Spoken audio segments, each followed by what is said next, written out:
لو بتحس إن طاقتك بتخلص بسرعة أو بتحاول تتمرن بس جسمك مش مساعدك، يبقى الفيديو ده هيفرق معاك جدا، لأن في 3 دقايق بس هنتعرف مع بعض أقوى أكلات طبيعية بتزود الطاقة بشكل سريع ومستمر من غير مكملات ولا منشطات.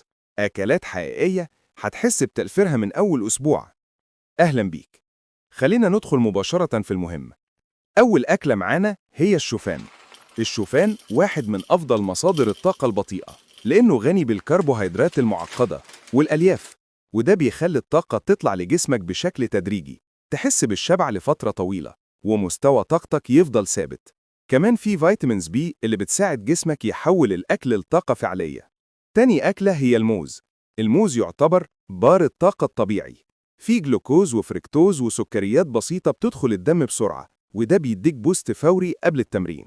غير كده في بوتاسيوم يساعد في منع التشنجات والحفاظ على قوة الأعصاب. تالت أكلة البطاطا الحلوة، غنية بالكربوهيدرات الصحية، وفيها نسبة عالية من مضادات الأكسدة والفيتامينات، بتدي طاقة ثابتة من غير ارتفاع مفاجئ في السكر، ممتازة قبل التمرين بساعة. رابع أكلة العسل الطبيعي. معلقة واحدة بس من العسل ممكن ترفع مستوى الطاقة بشكل مثالي، لأنه غني بالسكريات الطبيعية اللي الجسم بيستخدمها فوراً، مثالي قبل التمرين أو أثناء التعب الشديد. خامس أكلة معانا المكسرات، خصوصاً الجوز واللوز. فيها دهون صحية بتديك طاقة طويلة المدى، وبروتين يساعد عضلاتك، ومغنيسيوم مهم لوظائف الأعصاب. حفنة صغيرة كفيلة تخليك أكتر نشاط.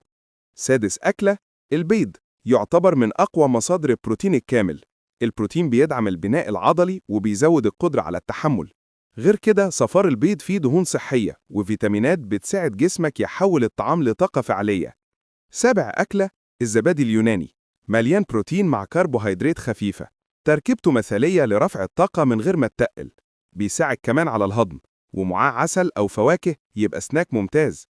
تامن أكلة الأرز البني، مصدر ممتاز للكربوهيدرات المعقدة، بيدي طاقة ثابتة لساعات، مناسب جدا للناس اللي بتتمرن أو عندهم يوم طويل. تاسع أكلة التمر، سريع الامتصاص، بيدي طاقة فورية، وده بيخليه ممتاز قبل التمرين أو وقت التعب الشديد، غني بالمعادن زي البوتاسيوم والمغنيسيوم. عاشر أكلة السلمون، رغم إنه مش أكل سريع لكنه من أقوى مصادر الطاقة الطويلة، غني بدهون الأوميجا 3 اللي بتحسن وظيفة الدماغ والصحة العامة وتنظيم الطاقة في الجسم. وأخيراً المية، الجفاف البسيط بس يقلل طاقتك بنسبة كبيرة. مهما أكلت من أكلات الطاقة، جسمك مش هيستفيد لو المية قليلة.